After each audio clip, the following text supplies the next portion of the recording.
उनका तेज बढ़ा हुआ है गुरु कृपा से, और वहां पहुंच रहे हैं।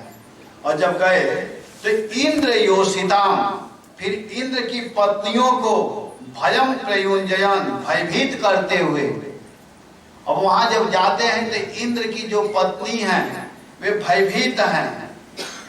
और इसके बाद में आचार्य दत्तम महास्वनम जलजम दधमऊ, जो उनके आचार्य गुरु शुक्राचार्य ने जो जलज दिया है, जलज, जलज माने जल से जिसका जन्म हुआ है, जल से किसका जन्म हुआ है? शंख का। उस शंख को क्या किए कि दधमऊ, दधमऊ ने बहुत जोर से बजाया।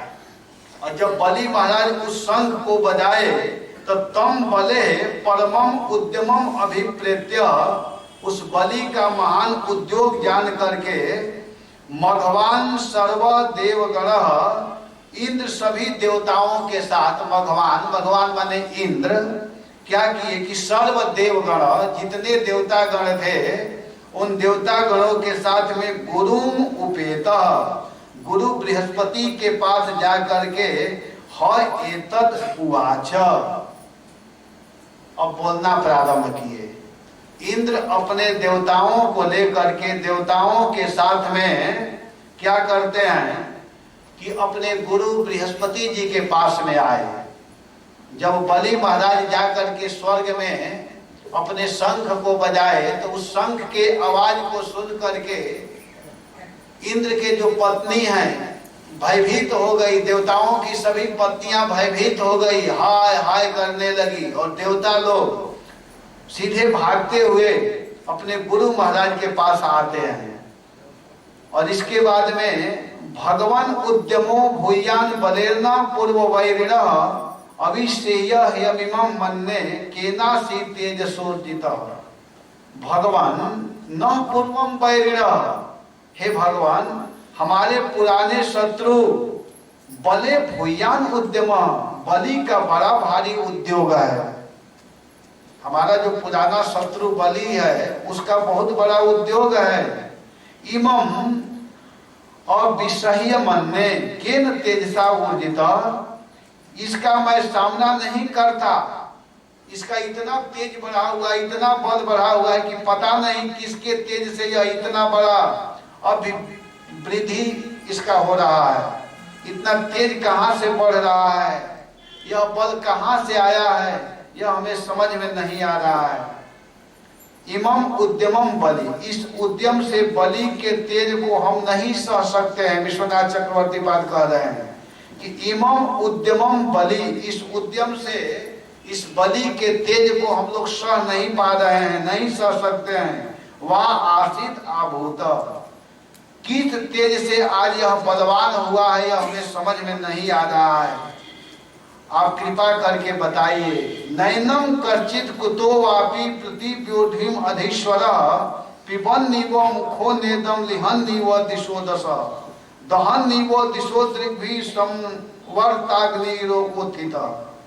कह रहे कि मैं देखता हूं कि इस समय बलि को, मैं देख रहा हूं कि इस समय बलि को कोई भी किसी प्रकार से रोकने में समर्थ नहीं है। इसमें इतना बल बढ़ गया है, इतना तेज बढ़ गया है कि वे प्रलय की अग्नि के समान बढ़ गए हैं। इनका तेज अग्नि के समान, जैसे प्रलय कालीन अग्नि होता है वैसे ही प्रलय की अग्नि के समान बढ़ गए हैं। और जान पड़ता है कि मुखेन इदम पिबन इव, मुख से इस विश्व को पी जाएंगे। देखिए कितना तेज बढ़ा हुआ है, लग रहा है कि इन्होंने मुख से इस विश्व को ही पी जाएंगे। दिशा दशा लिहन इव, जीभ से दसों दिशाओं को चाट जाएंगे।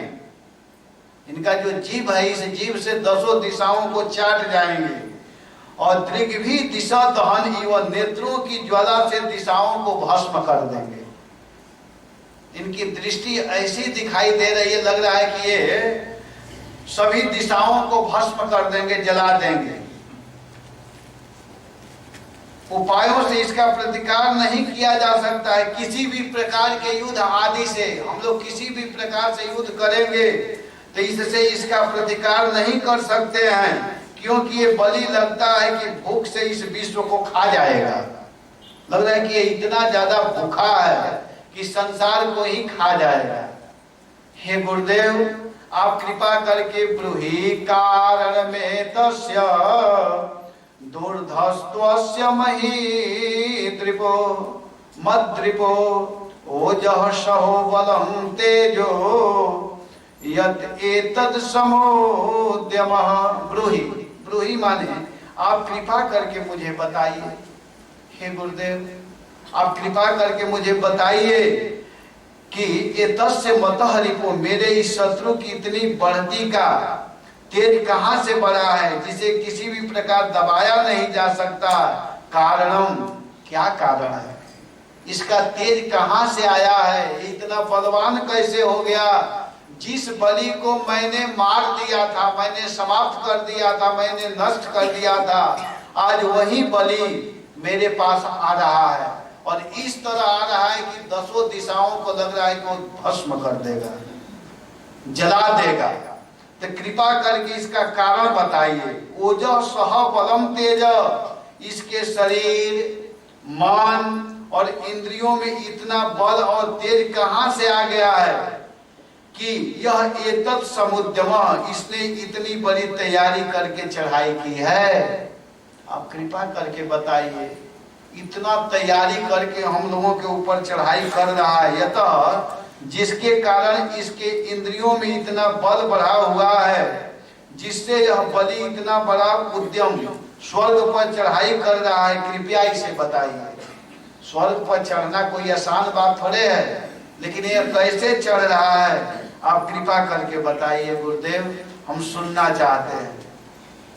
तो इस बात को सुन करके और बृहस्पति जी बोलना प्रारंभ करते हैं। बृहस्पति जी कहते हैं कि तुम लोग को पता नहीं है क्यों इसका तेज, क्यों इसका बल बढ़ रहा है, इसको जानना चाहिए ना। ये सब गुरु कृपा से हो रहा है। किसकी कृपा से हो रहा है? गुरु कृपा से। कौन कह रहे हैं? बृहस्पति जी। इंद्र घबरा करके बृहस्पति के पास जाते हैं और बृहस्पति जी के पास जाकर कहते हैं, गुरुदेव गुरुदेव कृपा करके हमारी रक्षा कीजिए, रक्षा कीजिए, हम बहुत दिक्कत में हैं, कांप रहे थे। उस समय ऐसा स्थिति था इंद्र का कि जैसे कोई व्यक्ति मारने के लिए आता है और व्यक्ति भयभीत होकर के दौड़ते हुए अपना प्राण बचाना चाहता है, उसका सांस ऊपर की ओर जैसे चढ़ता है, वैसे ही इंद्र का भी सांस ऊपर की ओर आ रहा था और भागते हुए बृहस्पति जी के पास आए और आकर कहे कि कृपा करके बताइए कि इस बलि के पास इस तरह का तेज कहां से आया। उसका जीव देखने से लग रहा है कि दसों दिशाओं को चाट जाएगा, समाप्त कर देगा, चाट करके ही खत्म कर देगा। आंख को देखने से लगता है कि भस्म कर देगा, जला देगा। तो आप कृपा करके बताइए ये सब कहां से आया है। तब बृहस्पति जी कहते हैं, गुरुर्वाच, गुरु महाराज बोल रहे हैं बृहस्पति जी, जानामि मघवन् क्षत्रो उन्नतेरस्य कारणं शिष्यायोपभृतं तेजो भृगुभिः ब्रह्मवादिभिः।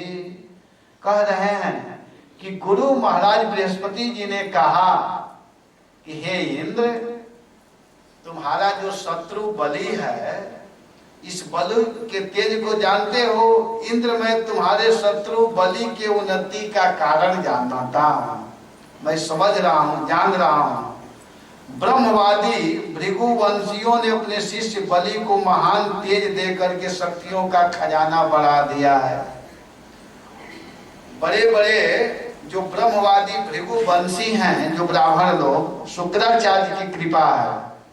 इस कारण को मैं जानता हूं कि ब्रह्मवादी भी भृगु भी शिष्याय तेज उपभृतम। वेदवादी भृगुवंशी ब्राह्मणों ने शिष्य के लिए तेज का संपादन किया है। एक गुरु के कृपा से आज इस तरह बढ़ा हुआ है। और अगर तुम लोग मेरा सेवा किया होता इस तरह, तो मेरे कृपा से तुम लोग भी आज इससे पराजित नहीं होते। लेकिन तुमने तो मेरे चरणों में अपराध किया था, तुमको पता है। बृहस्पति जी इशारे में करें कि मैं भी किसी माने में शुक्राचार्य से कम नहीं हूँ, लेकिन तुम लोगों की जो सेवा भाव है बलि जैसा नहीं हो पाई, इसीलिए इस तरह का प्रभाव आज बलि को देखने को मिल रहा है। देखिए, गुरु के कृपा से व्यक्ति बड़ा से बड़ा काम कर सकता है। गुरु जिसके ऊपर प्रसन्न हो जाए तो वह व्यक्ति बड़ा से बड़ा काम कर सकता है। यहाँ देखिए, विश्वनाथ चक्रवर्ती पाद जी कह रहे हैं कि शिष्याय, ध्यान देकर के सुनिएगा, यहाँ कह रहे हैं कि शिष्याय श्रद्धा भक्ति के अतिशय के कारण अपना सर्वस्व प्रदान करने वाले बलि को ब्रह्मवादी भृगुवंशीय ब्राह्मणगण तेज उपभृतम, उनका जो संचित तेज था उन्हें प्रत्युपहार रूप में बलि महाराज को प्रदान कर दिए, अपने शक्ति को दे दिए, अपने तेज को दे दिए। यह अर्थ है, बलि में जो तेज दिख रहा है वह उनका नहीं है, वह तो ब्रह्म तेज है, वह ब्रह्म तेज है। वे ब्राह्मण लोग प्रसन्न होकर के, खुश होकर के अपने तेज को दिए हैं, किंतु तुम्हारे लिए तो अतिशय कठिन है। यह इसका भाव है, तुमको यह तेज नहीं मिल सकता है। उन भृगुवंशियों से मैं किसी अंश में कम नहीं हूं। बृहस्पति जी करें कि मैं उन भृगुवंशी ब्राह्मणों से मैं किसी भी अंश में, किसी भी माने में कम नहीं हूं। यदि तुम लोग मेरे प्रति भी ऐसी श्रद्धा भक्ति करोगे तो मैं भी उसी प्रकार अपने तेज से परिपूर्ण कर दूंगा, जिससे तुम बलि को अवश्य पराजित कर दोगे। इस प्रकार यहाँ उपालंब उलाहना अनुध्वनित हो रहा है, उलाहना दे रहे हैं कि मैं समझ रहा हूँ कि यह तेज कहाँ से आया है। भृगुवंशीय ब्राह्मणों का तेज है। आज उन ब्राह्मणों के तेज से बलि इस तरह बलवान हो गया है। प्रभुपाद जी यहाँ पर कहते हैं कि बृहस्पति जी इंद्र को बताए कि बलि का तेज उनका अपना नहीं, यह जो बलि का तेज है यह उनका नहीं है, अपितु उनके पूज्य गुरुदेव शुक्राचार्य का है। ये जो तेज देख रहे हो ना इंद्र, बलि का तेज देख रहे हो, ऐसे दिखा रहे हैं दूर से, देख रहे हो ये जो तेज आ रहा है वो किसका तेज है? तो ये बलि का तेज नहीं है, इनके गुरुदेव जो शुक्राचार्य जी हैं उनका यह तेज है। यस्य प्रसादात् भगवत प्रसादो यस्य प्रसादा नगति कुतोपि।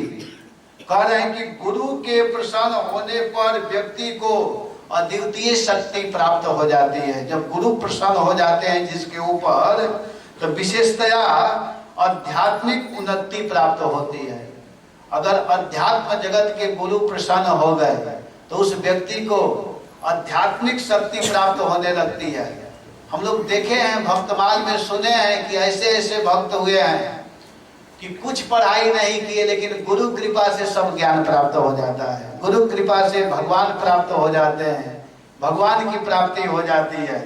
गुरु का आशीर्वाद ऐसी उन्नति के लिए किए जाने वाले निजी प्रयास से अधिक शक्तिशाली होता है। जो आध्यात्मिक प्रगति चाहता है तो उसको अपने गुरु को प्रसन्न रखना चाहिए, गुरु को खुश रखना चाहिए। इसीलिए नरोत्तम दास कहते हैं कि गुरु मुख पद्म वाक्य चीते ते करिय ऐक्य आर ना करिय मन आशा।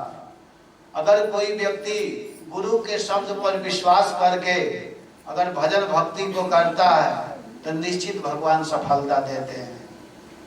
मंत्र जाप मम दृढ़ विश्वासा पंचम भजन सुवेद प्रकाशा। जो गुरु महाराज मंत्र दिए हैं और उस मंत्र में विश्वास करके अगर कोई जप करता है तो निश्चित रूप से वही मंत्र भगवान को प्रदान कराता है। गुरु के वाक्यों पर विश्वास करना चाहिए कि जो गुरु महाराज बोल रहे हैं वह बिल्कुल सत्य बोल रहे हैं। इस पर एक उदाहरण हमको याद आ जाती है कि एक बार एक व्यक्ति प्रतिदिन सत्संग करने के लिए जाता था, कथा सुनने के लिए, और उसके गांव से जाने में एक बीच में नदी पड़ती थी, तो नदी पार करके जाना होता था। प्रतिदिन तैर करके या जैसे तैसे जाता था। एक दिन क्या हुआ कि नहीं जा पाया। तो जहां जाता था कथा सुनने के लिए, गुरु महाराज पूछे कि बेटा तुम कल क्यों नहीं आया? तो कहा कि गुरुदेव क्या बताऊं, नदी में ज्यादा पानी हो जाने के कारण मैं नहीं आ पाया, मेरे पास रुपया पैसा भी नहीं था, मैं नहीं आ पाया। कहेंगे ठीक है, मैं तुमको एक मंत्र देता हूं, लेकिन इसको देखना मत। एक कागज में लिख करके दे दिया, कहे कि इसको अपने हाथ में ले करके चलोगे तो नदी के पानी के ऊपर तुम चल सकते हो, तुम पार हो जाओगे, कोई दिक्कत नहीं, लेकिन इसको देखना मत। तो कहा कि ठीक है, और ले करके प्रतिदिन जाता था, आता था, आराम से पार हो जाता था। जैसे हम लोग रोड पर चलते हैं वैसे ही वो पानी पर चल करके चला जाता था प्रतिदिन। इधर क्या हुआ कि एक दिन उस नदी को पार कर रहा था, बीच में जब गया तो कहा कि गुरु महाराज क्या दिए हैं, थोड़ा देखता। उसके मन में आया कि चलो आज देखता हूं। तो उसको खोल करके देखा तो उसमें लिखा हुआ था हरे कृष्णा कृष्णा कृष्णा हरे हरे, हरे राम राम राम हरे हरे। केवल उसमें राम लिखा हुआ था, मात्र इतना ही, राम 2 अक्षर लिखा हुआ था। तो पढ़ा था, अच्छा यही है। इतना जेब ही कहा नदी में डूबने लगा। यही है, इसी से मैं पार हो जाता हूँ, ये तो मैं जानता ही हूँ। इतना कहते ही डूबने लगा, लेकिन जैसे तैसे पार कर दिया गया। भगवान बचा लिए, उसको मारे नहीं। कहने का अर्थ यहाँ पर यह है कि जब तक गुरु के शब्द पर विश्वास था, मंत्र जाप मम दृढ़ विश्वासा, पंचम भजन सुवेद प्रकाशा, जब तक गुरु के द्वारा दिए हुए मंत्र में श्रद्धा है, विश्वास है, और विश्वास के साथ में अगर कोई भजन करता है तो निश्चित रूप से वह मंत्र फलदायी हो जाता है। तो यहाँ ध्यान देना चाहिए कि गुरु मुख पद्म वाक्य चीते तय करिय ऐक्य, आर ना करिए मन आशा। गुरु के वाक्य पर विश्वास करके अन्य किसी प्रकार की आशा न रखते हुए जो गुरु महाराज सेवा दे दिए कि आपको ये सेवा करना है, और उसी को कोई ईमानदारी से करता है, तो निश्चित रूप से वह व्यक्ति सफल हो जाता है। अगर उसको सेवा दिया गया कि आप पूजा कीजिए, तो उसी को सब कुछ मान करके ईमानदारी के साथ में भगवान की पूजा करनी है। अगर जिसको दे दिया गया कि आपको कीर्तन करना है तो कीर्तन कीजिए, अगर किसी को दे आप प्रवचन कीजिए तो प्रवचन कीजिए। नवधा भक्ति है ना, प्रहलाद महाराज कहते हैं, श्रवणम कीर्तनम विष्णु स्मरणम पाद सेवनम अर्चनम वंदनम दास्यम सख्यम आत्मनिवेदनम। 9 में से अगर कोई एक भी करता है तो वह ठीक है, अगर 9 कर रहा है तो पूछना ही क्या है, बहुत अच्छा है। तो इसको करना चाहिए। विशेषकर आध्यात्मिक प्रगति के लिए गुरु के आदेशों का अवश्य पालन करना चाहिए। विशेष करके आध्यात्मिक प्रगति करना है तो गुरु के आदेश का पालन करना जरूरी है। गुरु के सेवा से सब कुछ प्राप्त हो जाता है, गुरु के सेवा करना चाहिए। यहाँ पर बहुत सुंदर चौपाई है कि भगवान राम जी और लक्ष्मण दोनों भाई अपने गुरु महाराज के चरणों में किस प्रकार सेवा कर रहे हैं। सेवा करने से जो नहीं चाहिए वो भी ज्ञान प्राप्त हो जाता है। यहाँ बृहस्पति जी कह रहे हैं कि हे इंद्र, आज जो बलि में तेज दिखाई दे रहा है गुरु कृपा का फल है। अपने गुरु को बलि ने प्रसन्न कर दिया, और प्रसन्न करने का रिजल्ट है कि आज यह इतना तेजस्वी है, इतना शक्तिशाली है कि जिसके सामने तुम देवता लोग टिक नहीं पा रहे हो। ये इसका तेज नहीं है, इसका शक्ति नहीं है, ये किसका शक्ति है? गुरु का। तो गुरु के सेवा किस प्रकार करना चाहिए यहाँ पर बता रहे हैं कि जब विश्वामित्र जी के साथ में भगवान राम और लक्ष्मण जा रहे थे तो रात्रि के समय में जब गुरु महाराज शयन करते हैं तो किस प्रकार सेवा कर रहे हैं कि मुनिवर शयन कीन्ही तब जाई, लगे चरण चापन दो भाई, लगे चरण चापन दो भाई। जब गुरु महाराज सोने के लिए बिस्तर पर जाते थे तो उस समय दोनों भाई जाकर के उनके चरण को दबाने लगते थे। जिनके चरण सरोरुह लागी, करत विविध जप जोग विरागी। तेई दो बंधु प्रेम जनु जीते, गुरु पद कमल पलोटत प्रीते। उस गुरु के चरण को दोनों भाई पकड़ करके सेवा कर रहे हैं। बार बार मुनि आज्ञा दीनी, बार बार विश्वामित्र जी कहते हैं कि अब जाकर के सो जाओ, सो जाओ, सो जाओ।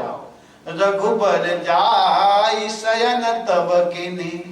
ये नहीं कि भगवान सोच रहे हैं कि कब गुरु महाराज कहेंगे कि जाओ, चले जाओ, ऐसे नहीं।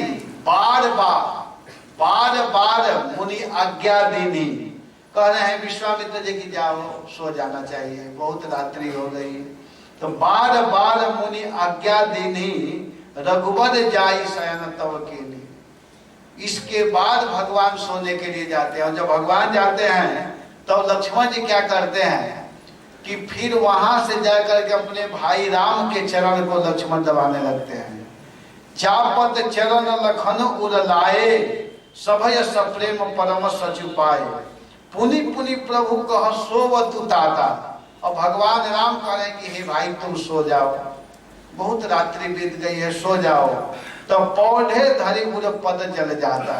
लक्ष्मण जी अपने भैया के चरण को अपने हृदय में रह करके वहीं थोड़ा सा विश्राम करते हैं।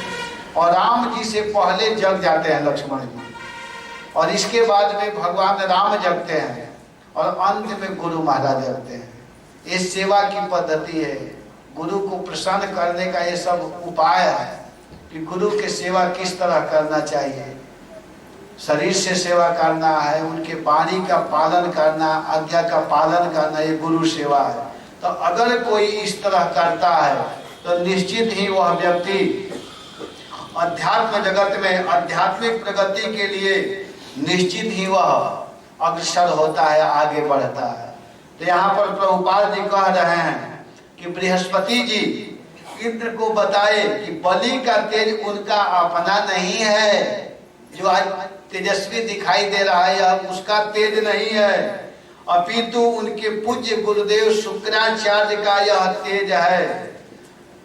गुरु के प्रसन्न होने पर व्यक्ति को अद्वितीय शक्ति प्राप्त हो जाती है, विशेषतया आध्यात्मिक उन्नति प्राप्त होती है। गुरु का आशीर्वाद ऐसी उन्नति के लिए किए जाने वाले निजी प्रयास से अधिक शक्तिशाली होता है।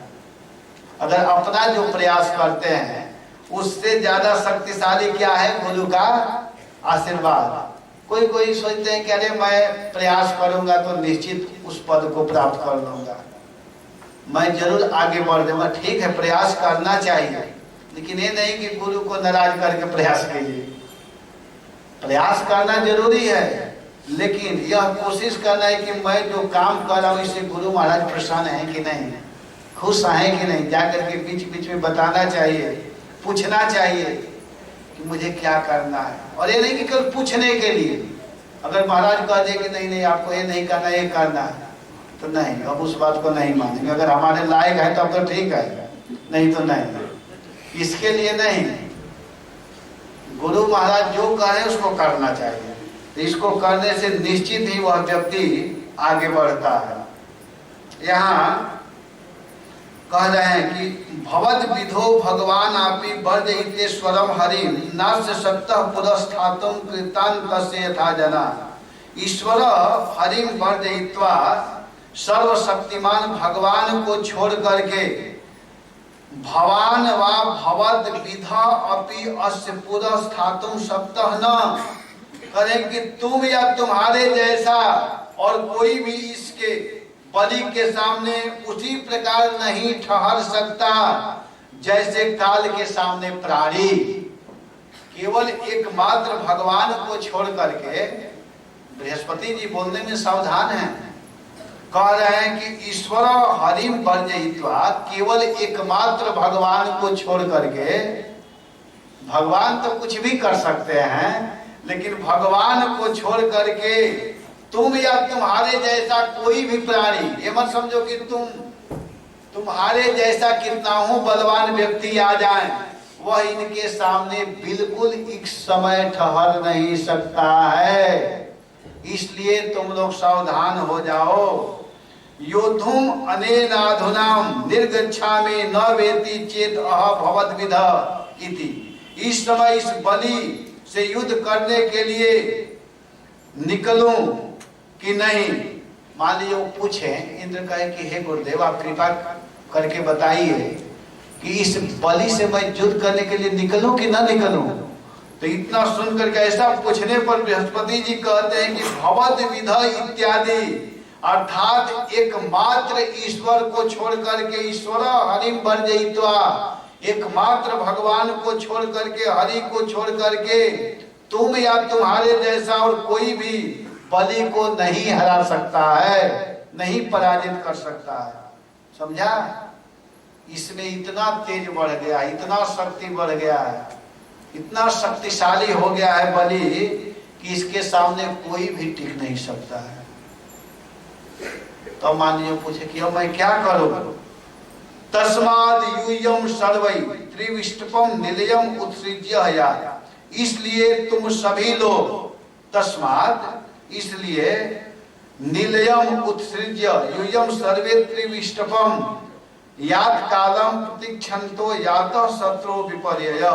इसलिए तुम लोग स्वर्ग को छोड़ करके कहीं छिप जाओ, जल्दी स्वर्ग को छोड़ो, और स्वर्ग को छोड़ करके तुम लोग कहीं अलग छिप जाओ, भाग जाओ, और उस समय की प्रतीक्षा करो जब तुम्हारे शत्रु का भाग्य चक्र पलटे।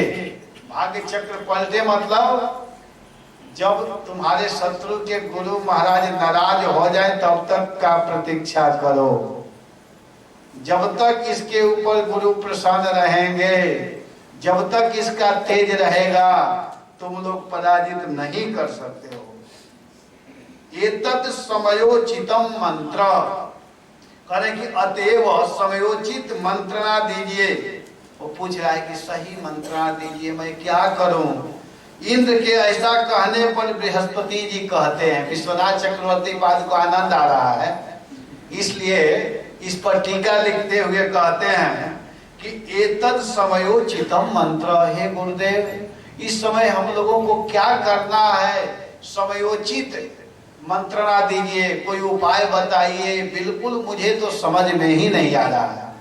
तब बृहस्पति जी कहते हैं कि देखो इस समय तुमको क्या करना है कि तस्मात् इत्यादि यतः शत्रु विपर्यय, जब तक शत्रु का पराभव विपरीत समय न आ जाए, तुम्हारे शत्रु का विपरीत समय न आ जाए, तब तक तुम सब स्वर्ग छोड़ करके अन्यत्र छिप जाओ, कहीं जाकर के छिप जाओ, और सूचना मत देना कि हम लोग यहाँ छिपे हुए हैं, बिल्कुल अज्ञातवास में चले जाओ, किसी को पता न चले।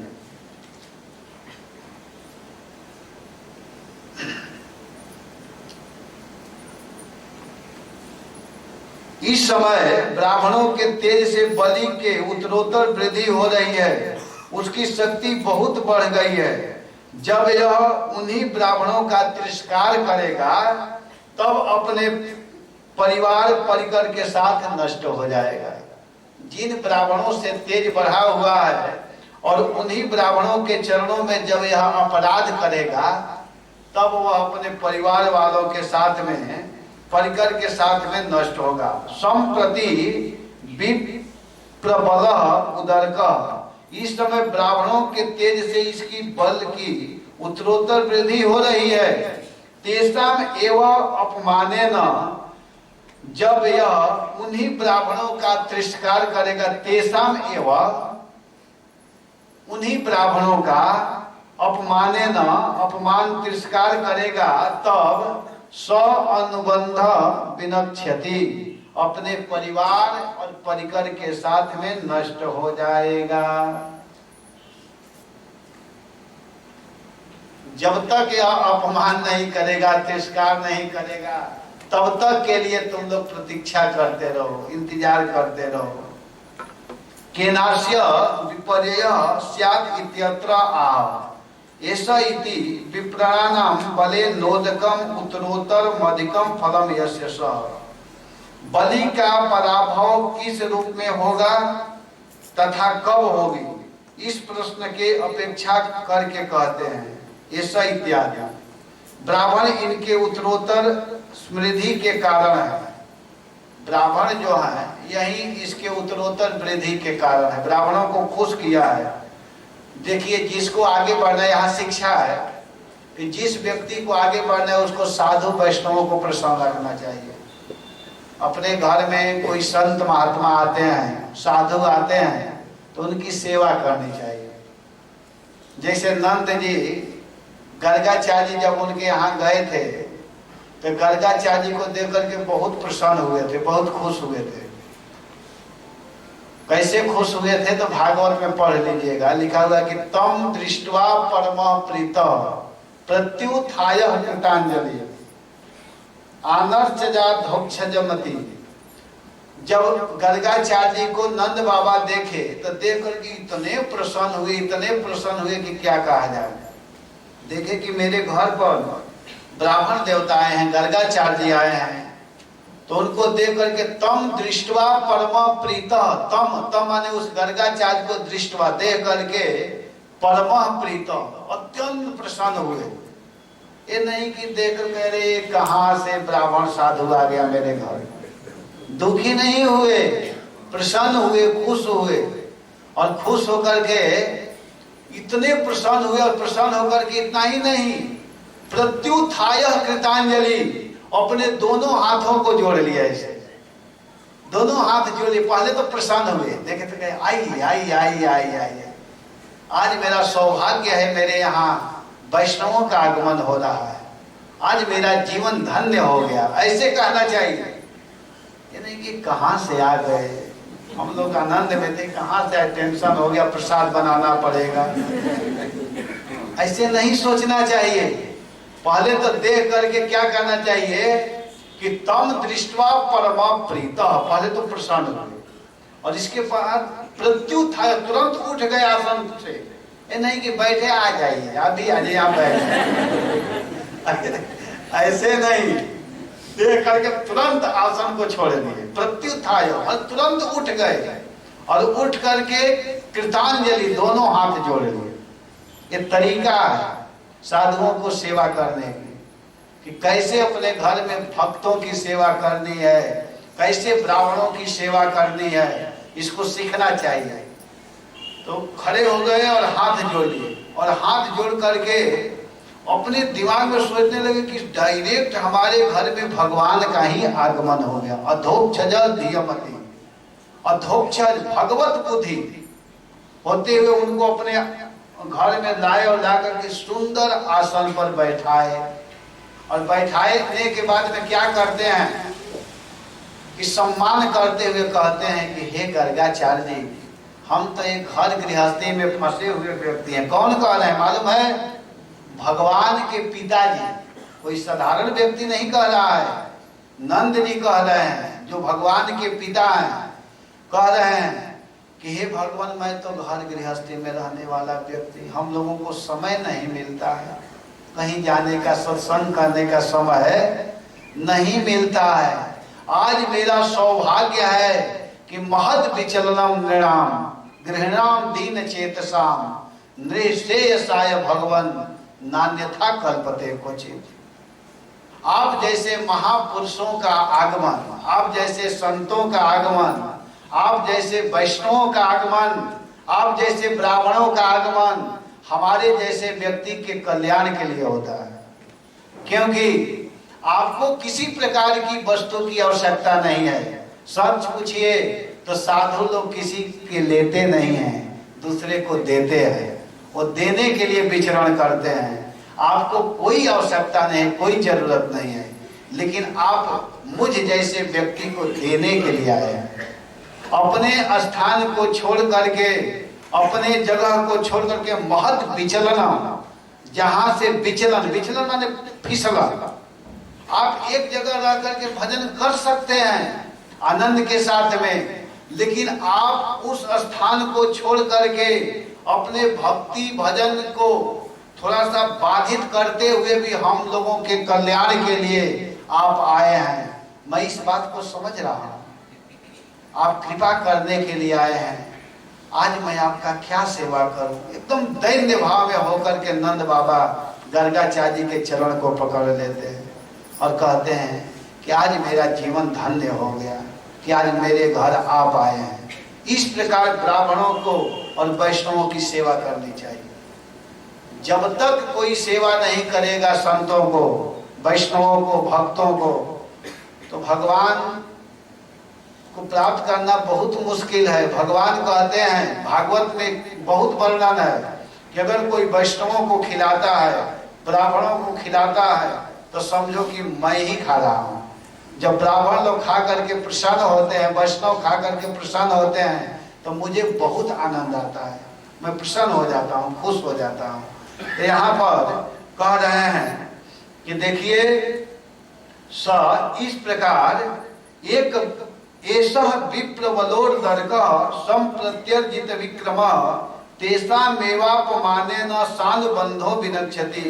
इस समय ब्राह्मणों के तेज से इस बलि की उत्तरोत्तर वृद्धि हो रही है। यह ब्राह्मणों का तेज है, इसकी शक्ति बहुत बढ़ गई है। जब यह उन्हीं ब्राह्मणों को तिरस्कार करेगा, जब ब्राह्मणों के चरणों में अपमान करेगा, तो अपने परिवार परिकर के साथ नष्ट हो जाएगा, निश्चित रूप से वह नष्ट हो जाएगा। यहाँ पर वर्णन करते हुए कह रहे हैं कि उदर्क माने, अमर कोश में वर्णन है, कहा गया है कि उदर्क माने उत्तर का, उत्तर फल, तेसाम एवं अवमानेन, उन्हीं ब्राह्मणों के अवमान से संवंश विनाश उपस्थित होगा। यह व्यवहारिक दृष्टि से कहा जा रहा है, सच पूछिए तो, किंतु वास्तविक अर्थ यह है कि बलि विष्णु भक्ति के अनुकूल है। यह बलि जो है वह विष्णु भक्ति के अनुकूल है। ब्राह्मणों के अवमानना, गुरु आज्ञा उल्लंघन से भी उसकी महाकीर्ति बढ़ेगी। अगर अपने गुरु के चरणों में अगर अवमानता करेगा, उनके बात को नहीं मानेगा, तो उससे उसका विनाश होने वाला नहीं है, उसकी कीर्ति बढ़ने वाली है। स्वर्ग आदि से भी बड़ा सूतल लोक को प्राप्त करेगा। ये इसका मुख्य अर्थ है। क्योंकि जहां विष्णु द्वार पालक स्वीकार करेंगे, स्वयं भगवान उस बलि के यहाँ द्वारपाल के रूप में आकर के रहेंगे, तथा अगले सावर्णी मनवंतर में पुनः यही बलि इंद्र पद पर आसीन होगा। यह इसका वास्तविक भाव है, यह इसका वास्तविक अर्थ है। प्रभुपाद जी यहाँ कहते हैं, प्रभुपाद जी को बहुत अच्छा लग रहा है, कह रहे हैं कि बृहस्पति जी बलि महाराज के भविष्य को जान गए। बृहस्पति जी बलि महाराज के भविष्य को जान गए कि बलि वामन देव को देने के लिए अपने गुरु शुक्राचार्य को आज्ञाओं का उल्लंघन करेगा। वो जान रहे हैं, समझ रहे हैं, कह रहे हैं कि वह भगवान को देने के लिए अपने गुरु के आज्ञा का उल्लंघन करेगा, जिससे उन्हें अपनी सारी संपत्ति खोनी पड़ेगी। शुक्राचार्य द्वारा सब कुछ जान करके भी बलि भगवान के लिए संकटों को मोल ले लिए।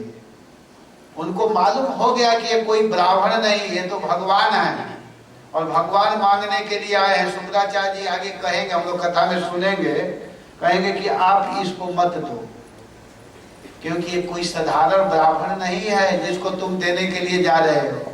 ये ब्राह्मण नहीं है, ये भगवान है, इनको तुम दे नहीं सकते हो।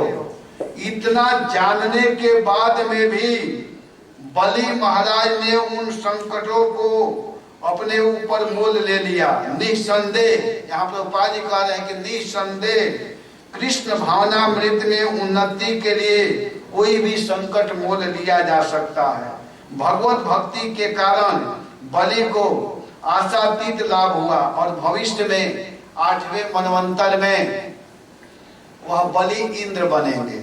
तो यहाँ पर उपाधि कह रहे हैं कि कृष्ण भावनामृत के लिए भगवान के लिए कितना ही बड़ा संकट आए उसको मोल लिया जा सकता है।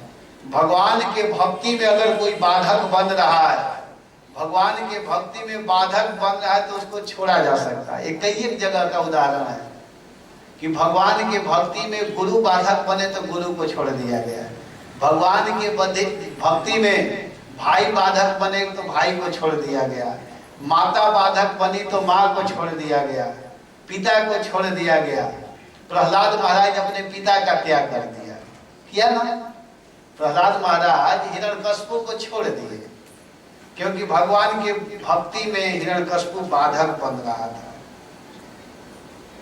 भगवान के भक्ति में, भगवान में भरत जी के माता बाधक बनी कैकेयी, तो उसको भरत जी ने छोड़ दिया।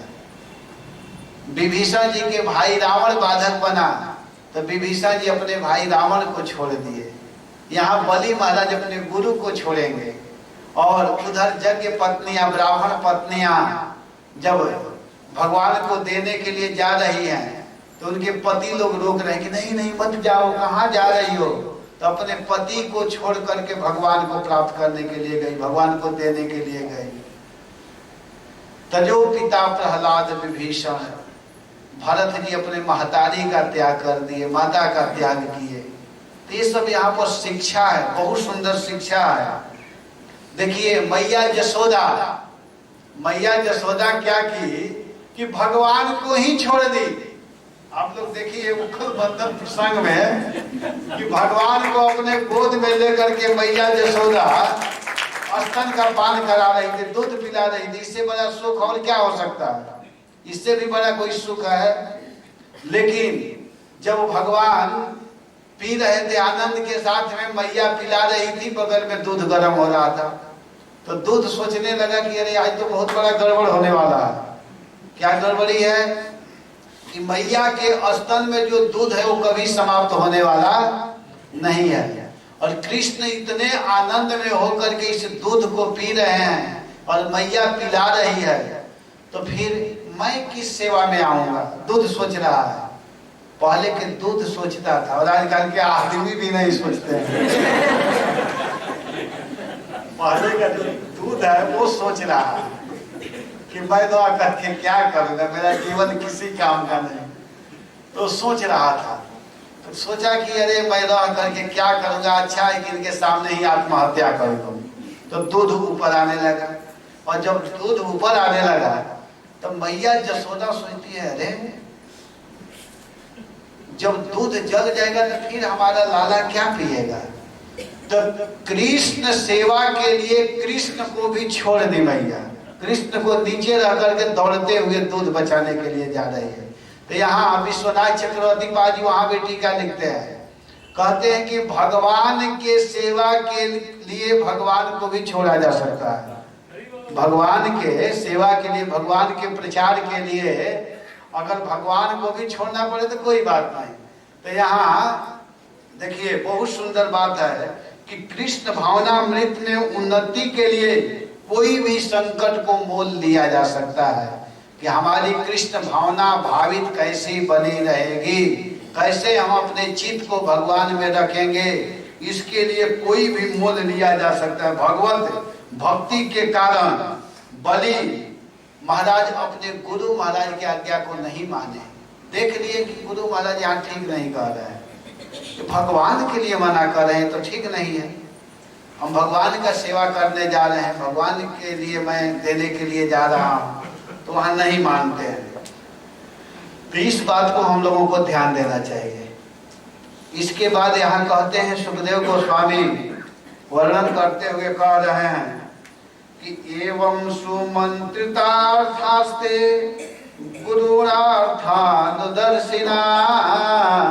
हित्वा त्रिविष्टपम जगमु गिरवारा कामरूपिण। कह रहे हैं कि एवं अर्थ अनुदर्शिना गुरुणा, इस प्रकार सच्चा स्वार्थ जानने वाले गुरु महाराज से सुमंत्रितः अर्था, प्रयोजन का भली प्रकार विचार करके ते काम रूपिण गिरवाणा, वे देवता लोग स्वेच्छानुसार रूप धारण करके त्रिविष्टपम हित्वा जगमु, स्वर्ग को छोड़ करके चले गए। देवता लोग क्या किए कि देवता लोग सुन लिए, तो बृहस्पति जी देवताओं के समस्त स्वार्थ और परामर्थ के ज्ञाता थे। बृहस्पति जी कोई साधारण व्यक्ति नहीं है, वो देवताओं के गुरु हैं। वो समझ रहे हैं कि स्वार्थ और परमार्थ को जानने वाले बृहस्पति जी बहुत बड़े ज्ञाता थे। उन्होंने जब इस प्रकार देवताओं को सलाह दी, बृहस्पति जी ने कहा कि इस समय तुम लोगों को छोड़कर जाने में ही भलाई है, तब वे स्वेच्छानुसार अपनी इच्छा के अनुरूप रूप धारण करके स्वर्ग को छोड़ करके चले गए। देवता लोग स्वर्ग को छोड़ दिए। और इधर देवताओं के छिप जाने पर विरोचन नंदन बलि देवेश्वथ नीलेनेशु बलि वैरोचन पुरीम देवधानी मधिष्ठाय वसम निन्ने जगत्रयम। कहें कि अथ देवेशु नीलिनेशु, तब देवताओं के छिप जाने पर, जब देवता लोग स्वर्ग को छोड़ करके चले गए, तब वैरोचन बलि, जो विरोचन के पुत्र हैं बलि महाराज, विरोचन नंदन बलि ने देवधानी पुरीम अधिष्ठाय, देव राजधानी अमरावती पुरी पर अधिकार करने लगे। बलि महाराज जब जाते हैं तो देख रहे हैं कि स्वर्ग बिल्कुल खाली है। बलि महाराज जब वहां पहुंचे तो इंद्र कहीं भी दिखाई नहीं दे रहे हैं, और जाते हैं तो देख रहे हैं इंद्र का आसन बिल्कुल खाली है, कोई वहां कोई दिक्कत देने वाला नहीं है। तो जगत त्रयम वसम ने त्रिलोकी को वश में कर लिया। बलि महाराज ने उसको वश में कर लिया। इसको देवताओं के छिप जाने पर विरोचन नंदन बलि अमरावती पुरी पर अपना अधिकार कर लिया और फिर तीनों लोकों को जीत लिया। इतना उनका तेज बढ़ गया था, इतना बल बढ़ गया था। स्वर्ग में तो वे चले गए, लेकिन जानते हैं स्वर्ग के पद पर कौन बैठता है? मालूम है?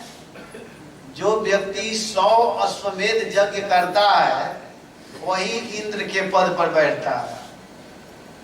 सब नहीं इंद्र पद पर बैठते हैं। 100 अश्वमेध यज्ञ करने वाला ही इंद्र पद पर विराजमान होता है। और अश्वमेध यज्ञ का अर्थ जानना चाहिए। अश्व कहते हैं घोड़ा को, और मेध मतलब उस घोड़े को काट करके हवन कुंड में डाला जाता है, और उस कुंड से जब घोड़ा निकलता है तो एक अश्वमेध यज्ञ पूरा हुआ। और उससे पहले क्या किया जाता है कि घोड़े को एक माला पहनाया जाता है, स्वर्ण अक्षर में लिखा हुआ एक माला पहनाया जाता है, और उस पर लिखा हुआ रहता है कि जो राजा इस पत्र को पढ़े वो मेरा अधीनस्था स्वीकार करे अथवा मेरे साथ युद्ध करे। तो कुछ राजा लोग ऐसे होते थे कि मैं क्यों उसका अधीनस्था स्वीकार करूं, मैं युद्ध करूंगा। तो युद्ध करने के लिए तैयार हो जाते थे, और युद्ध में उसको पराजित करके उस राजा को अपने बस में करके फिर वह घोड़ा आगे बढ़ता था। उसके साथ में सेना भी चलते थे, और ऐसे करके जब संपूर्ण संसार में घूम करके वह घोड़ा आता था सुरक्षित होकर के, किसी प्रकार से कोई दिक्कत नहीं, तब क्या किया जाता था कि उसी घोड़े को काट करके हवन किया जाता था, और उस हवन कुंड से हूबहू वैसा ही सुरक्षित घोड़ा निकल गया तो समझिए कि एक अश्वमेध यज्ञ आपका संपन्न होगा। और ऐसे अगर 100 अश्वमेध यज्ञ जो करता है वह व्यक्ति इंद्र पद पर आसीन होता है, वही इंद्र बनता है। बताइए कितना बड़ा कठिन काम है। और उस इंद्र पद पर आज बलि महाराज विराजमान है, बिना यज्ञ किए, कोई 100 यज्ञ नहीं किए थे, और वह उस इंद्र पद पर आसीन हो गए। तब तम विश्व यजिनम शिष्यम भृगवः शिष्यवत्सलः सतेन हयमेधानाम अनुव्रत मया जयन्। शिष्य वत्सलः भृगवः, कहें कि शिष्य पर प्रेम रखने वाले भृगुवंशी ब्राह्मणों ने तम अनुगतम विश्व जैनम शिष्यम, उस अनुगत विश्व विजयी शिष्य से हय मेधा नाम सतेन अयाजयन, 100 अश्वमेध यज्ञ करवाए और यज्ञ करवाने लगे, कहे कि तुम यज्ञ करो। अयाजयन तदीये इंद्र पदम स्त्री भावायार्थम इति भाव। विश्वनाथ चक्रवर्ती बात करें कि बलि के इंद्र पद के स्थिरता के लिए, अब उन भृगुवंशी ब्राह्मणों को मालूम है कि बेचारा इंद्र पद पर बैठ गया है लेकिन कभी भी हट सकता है, तो यहाँ सुखदेव जी कहते हैं कि शिष्य वत्सला, शिष्य के प्रति अत्यधिक प्रेम होने के कारण गुरु शुक्राचार्य ने विचार किया कि मेरा शिष्य अस्थायी रूप से इस इंद्र पद पर विराजमान हो जाए, अब इसको कोई हटा न पाए, इसलिए वह ब्राह्मण लोग, भृगुवंशी ब्राह्मणगण क्या करते हैं कि अब यज्ञ कराना प्रारंभ करते हैं। क्योंकि जैसे अगर कोई बहुमत दल वाला पार्टी जब जीत जाता है, जिसकी सरकार बन जाती है, तो अगर कोई व्यक्ति इलेक्शन में खड़ा नहीं, उसको भी प्रधानमंत्री और मुख्यमंत्री बना दिया जाता है।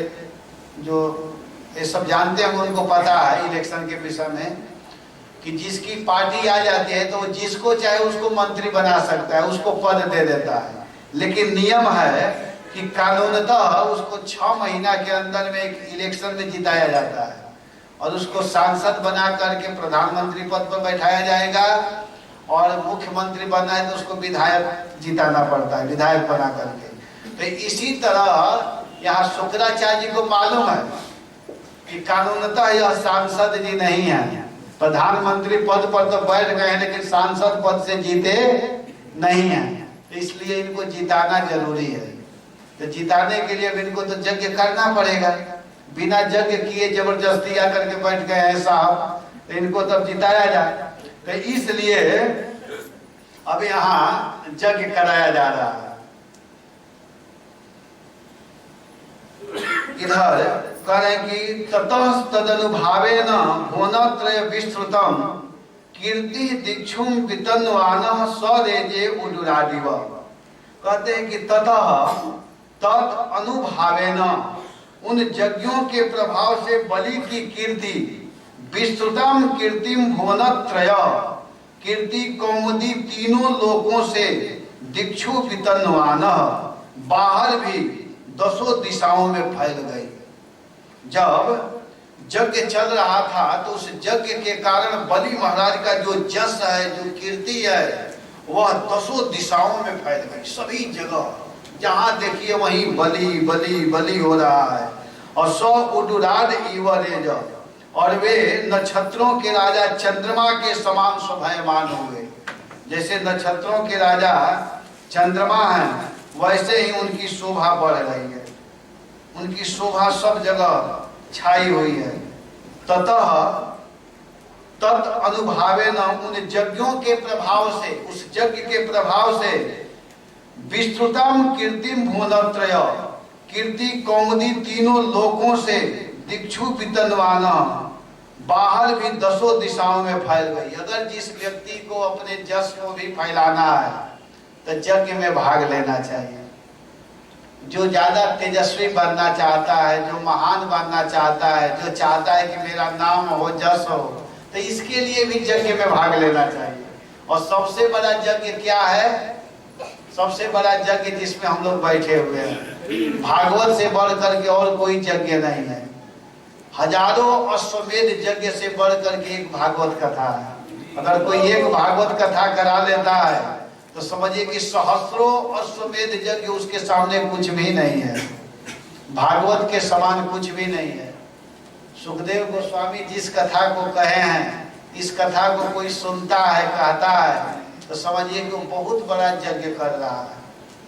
और इस भागवत से आप लोग सुने हैं कि भागवत कथा से जो बूढ़ा व्यक्ति है वो जवान हो जाता है।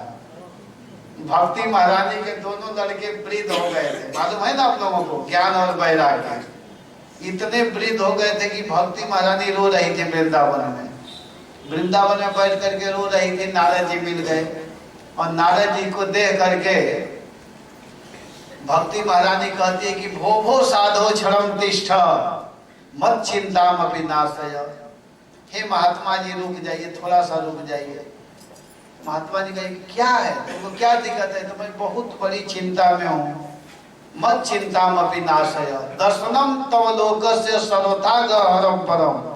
आपके दर्शन मात्र से व्यक्ति का जो संकट है, दुख है, वह दूर हो जाता है। आप कृपा करके दूर कीजिए। तो नारद जी कहे कि मुझसे क्यों कह रही हो, मुझ में क्या विशेषता देखती हो? कहते हैं कि हे भगवान, मैं आपके विषय में जानती हूँ, मुझे मालूम है। कहे क्या मालूम है?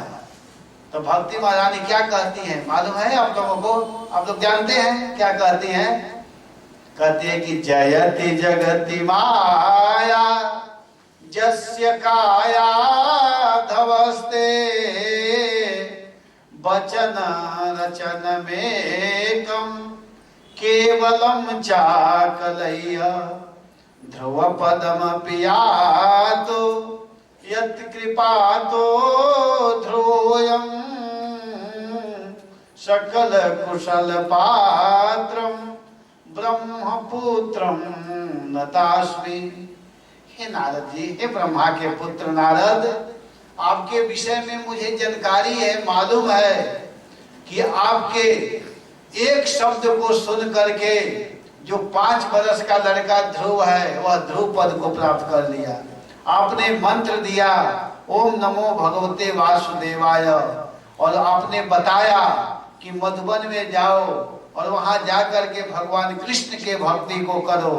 उस मंत्र को स्मरण करके 5 वर्ष के बालक ध्रुव ने भगवान को प्राप्त कर लिया। जिन भगवान को प्राप्त करने के लिए बड़े बड़े योगी लोग यम ब्रह्मा वरुणेन्द्र रुद्र मरुत स्तुन्वन्ति दिव्यैस्तवैः वेदै सांग पदः क्रमोपनिषदैः गायन्ति यम सामगः ध्यानावस्थित तद्गतेन मनसा पश्यन्ति यम योगिनो यस्यान्तं न विदुः सुरासुरगणा देवाय तस्मै नमः। जिन प्रभु को प्राप्त करने के लिए बड़े बड़े योगी लोग ध्यान करते हैं, उन्हीं भगवान को 5 वर्ष का लड़का ओम नमो भगवते वासुदेवाय हरे कृष्णा कृष्णा कृष्णा हरे हरे हरे राम राम राम हरे हरे। और इस मंत्र को जप करके आसानी से प्राप्त कर लिया। तो आपके विषय में मुझे जानकारी है। आपके ही मुखारविंद से कथा सुन करके माता के गर्भ में रहने वाला कयाधु नंदन प्रहलाद ने ध्यान से उस कथा को सुना और असुर कुल में जन्म लेने के बाद में भी आपको भगवान को प्राप्त किया, भगवान श्री हरि को प्राप्त किया। तो आपके वाणी की विशेषता को मैं जानती हूँ। तो आप कृपा करके मेरे इन दोनों पुत्रों को भी कल्याण कर दीजिए। तो इतना सुन करके नारद जी गदगद हो गए। कोई भी व्यक्ति अगर प्रशंसा सुनता है तो खुश वहीं जाता है। तो नारद जी प्रसन्न हुए और कहे कि चिंता मत करो, जब तुम इस तरह हमारी प्रशंसा कर रही हो तो मैं जरूर प्रयास करता हूँ। तुमको पता है द्रौपदी च परित्राता जेन कौरव कस्मलात् पालिता गोप सौंदर्य स कृष्ण क्वापिनो गता। जिस श्री कृष्ण ने द्रौपदी की रक्षा किया, जिन श्री कृष्ण ने ब्रज सुंदरियों को रक्षा किया, वह भगवान कृष्ण आज भी हम लोगों के बीच में हैं। लेकिन प्रेम और भक्ति की आवश्यकता है। अगर कोई निष्ठा के साथ में, प्रेम के साथ में भगवान की भक्ति करता है तो भगवान निश्चित मिल जाते हैं।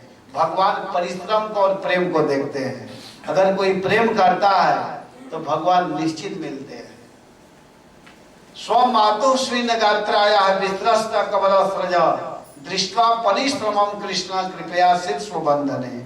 अगर कोई व्यक्ति भगवान के लिए प्रयास करता है, परिश्रम करता है, सुबह में जगता है और जग करके ठंडा पानी से स्नान करता है और जाड़ा के दिन में 3:30 बजे उठ करके स्नान करके 4:30 बजे मंगला आरती में भाग लेता है, तो उस परिश्रम को दृष्टवा भगवान देखते हैं और देख करके क्या करते हैं कि कृपया शिष्य बंधन है, उस व्यक्ति के बंधन में भगवान आ जाते हैं। वो जैसा चाहता है वैसे भगवान करने लगते हैं। तो इसलिए ये सब करने की जरूरत है, ये सब जानना चाहिए हम लोगों को। तो यहाँ कह रहे हैं कि आज यह बलि का प्रभाव है, बलि ने ऐसा यज्ञ किया है, ऐसा व्रत किया है कि इस व्रत के प्रभाव से, यज्ञ के प्रभाव से इसकी जो कीर्ति है, इसका जो जस है, दसों दिशाएं में छाया हुआ है, फैल गई है। और वे नक्षत्रों के राजा चंद्रमा के समान, जैसे चंद्रमा आकाश में सुंदर दिखाई देते हैं, इसी प्रकार यह बलि का जो कीर्ति है, जस है, संपूर्ण संसार में फैला हुआ है। बहुत सुंदर लग रहा है। और इसके बाद में अब सुखदेव गोस्वामी कह रहे हैं कि पूजे च श्रियम श्रीधा द्विज देवो पलम्भिता कृत कृत्यमिवात्मानं मन्यमानो महामनः। कह रहे हैं कि ब्राह्मण देवताओं की कृपा से प्राप्त द्विज देव उपलम्भिताम, द्विज देव जो ब्राह्मण देवताओं की कृपा से प्राप्त स्वीर्धाम श्रिय समृद्ध राज्य लक्ष्मी को महामना बुभुजे उदार चित बलि उपभोग करने लगा। आज ब्राह्मणों की कृपा से उदार चित बलि उपभोग करने लगे। और आत्मानं कृत कृत्यम इव, और अपने को कृत कृत्य सा मानने लगे, अपने आप को कृत कृत्य सा मानने लगे। द्विज देवा विप्रा, यहाँ विश्वनाथ चक्रवर्ती जी कह रहे हैं कि ब्राह्मणों को देवताओं जैसा आदर करने के कारण, देवताओं जैसा आदर करने के कारण अति समृद्धशाली स्वर्ग संपदा का भोग करने लगे। जो बहुत प्राप्त करना कठिन है, उस समृद्धशाली स्वर्ग संपदा का भोग करने लगे। तो इस पर भी प्रभुपाद जी लिख रहे हैं, कहते हैं कि ब्राह्मण को द्विज देव कहते हैं। ब्राह्मण जो है वे द्विज देव कहलाते हैं। वास्तव में देव शब्द भगवान का द्योतक है। जो देव शब्द है वो भगवान का द्योतक है। भगवान विष्णु को संतुष्ट करके ब्राह्मण प्रसन्न होते हैं, इसीलिए उनको द्विज देव कहा जाता है। जो ब्राह्मण होते हैं वो भगवान को प्रसन्न करके संतुष्ट होते हैं। जब विष्णु को संतुष्ट करते हैं तो ब्राह्मण लोग प्रसन्न होते हैं। ब्राह्मणों का काम है, वैष्णवों का काम है भगवान को प्रसन्न रखना, जिससे वे मानव समाज के मार्गदर्शन करते हैं। इसीलिए द्विज देव ब्राह्मण के सलाह से नरदेव, जो नरदेव कहते हैं क्षत्रिय को, तो जो नरदेव क्षत्रिय हैं वो शांति व्यवस्था बनाए रखते हैं। ब्राह्मणों के सलाह से जो नरदेव हैं क्षत्रिय लोग, वह शांति की व्यवस्था बनाए रखते हैं, जिससे अन्य लोग यथा वैश्य शूद्र आदि विधि विधानों का पालन ठीक ढंग से करते हैं। ब्राह्मण लोग बताते हैं कि मंत्रणा करते हैं कि ऐसे करने से यह काम सही होगा, तो उसको मान करके क्षत्रिय लोग उसको सही ढंग से पालन करते हैं, शांति व्यवस्था को बनाते हैं। क्षत्रियों का काम है, जैसे बॉर्डर पर खड़े हैं बेचारे और जा करके रक्षा कर रहे हैं, तो आज हम लोग आनंद से बैठे हुए हैं। नहीं तो यहीं बगल में पाकिस्तान है, अगर वो बगल में है ना 10-15 किलोमीटर दूरी पर है, अगर वो बेचारे क्षत्रिय लोग खड़े नहीं रहेंगे तो क्या होगा कि सब धावा बोल जाएंगे। तो इसलिए उसको शांति व्यवस्था बनाए रखते हैं, जिससे अन्य लोग यथा वैश्य शूद्र आदि विधि विधानों का पालन ठीक ढंग से करते हैं। इस प्रकार लोग क्रमशः कृष्ण भावनामृत को प्राप्त होते हैं। इस तात्पर्य को प्रभुपाद जी लिख रहे हैं अंतिम श्लोक पर, लिखते हुए कह रहे हैं कि द्विज देव उपलम्बिताम श्रीधा श्रियम महामना पूजे च आत्मानं कृत कृत्यम इव मन्यमान। ब्राह्मण देवताओं की कृपा से प्राप्त समृद्धशाली राज लक्ष्मी को उदारचित बलि महाराज ने उपभोग करने लगा और अपने को कृत्य कृत्य सा मानने लगा। तो यहाँ पर बहुत सुंदर यह प्रसंग है। इस प्रसंग को हम लोग को ध्यान देना चाहिए कि बलि महाराज किसकी कृपा से स्वर्ग को प्राप्त किए हैं। सुखदेव गोस्वामी इस कथा को यहाँ पर महाराज परीक्षित से बता रहे हैं। कहते हैं कि देखिए महाराज, बलि महाराज एक बार इंद्र के प्रभाव से मृत्यु को प्राप्त हो गए थे, लेकिन शुक्राचार्य की कृपा से बलि महाराज ने अपने शरीर को पुनः प्राप्त किया। और जब प्राप्त किया तो बलि महाराज क्या किए कि अपने गुरु को इतना सेवा किया, इतना सेवा किए कि उस सेवा से प्रसन्न होकर के शुक्राचार्य जी ने बहुत खुश हो गए। और खुश होकर के क्या किए, कहे कि यज्ञ करो। और यज्ञ के द्वारा बहुत सुंदर सुंदर चीज प्राप्त हुआ और क्रमशः उनको दिया गया। रथ आदि दे करके स्वयं शुक्राचार्य ने उनको बहुत सुंदर ढंग से आशीर्वाद दिया। और जब वे स्वर्ग के ऊपर चढ़ाई किए तो उनके प्रभाव को देख करके स्वर्ग के जो राजा इंद्र हैं अपने देवताओं के साथ में वहां से भागते हुए अपने गुरु बृहस्पति जी के पास जाते हैं। और जब बृहस्पति जी के पास गए तो बृहस्पति जी से पूछते हैं कि हे गुरुदेव, कृपा करके आप यह बताइए कि बलि में यह तेज कहाँ से आया है, हमें तो समझ में नहीं आ रहा है। तो बृहस्पति जी कहते हैं कि देखो, यह तेज इसका नहीं है, यह इसके गुरु का तेज है, गुरु का प्रभाव है। मैं इस रहस्य को जानता हूँ। और तुम लोग भी अगर यहाँ इस बात को बोल नहीं रहे हैं, लेकिन शब्द का अर्थ निकालते हुए आचार्य लोग कहते हैं कि बृहस्पति जी कहते हैं कि अगर तुम लोग भी मेरा सेवा करोगे तो मेरा भी प्रभाव ऐसा है कि इस प्रभाव से तुम लोग भी शक्तिशाली बन जाओगे। फिर कहे कि हम लोगों को क्या करना चाहिए, इंद्र पूछ रहे हैं। तो बृहस्पति जी कहते हैं कि तब तक तुम लोग स्वर्ग से अलग छिप करके रहो जब तक बलि अपने गुरु के चरणों में पुनः अपराध न कर बैठे। जब तक यह अपराध नहीं करेगा, गलती नहीं करेगा, अपमान नहीं करेगा, तब तक तुम लोग इसके सामने टिक नहीं सकते हो। केवल भगवान को छोड़ करके कोई भी व्यक्ति इस बलि के सामने टिक नहीं सकता है। इतना सुन करके अब बलि महाराज क्या किए कि छिप गए। और जब इंद्र छिप गए और बलि महाराज जब वहां जाते हैं तो देख रहे हैं कि स्वर्ग में कोई है ही नहीं।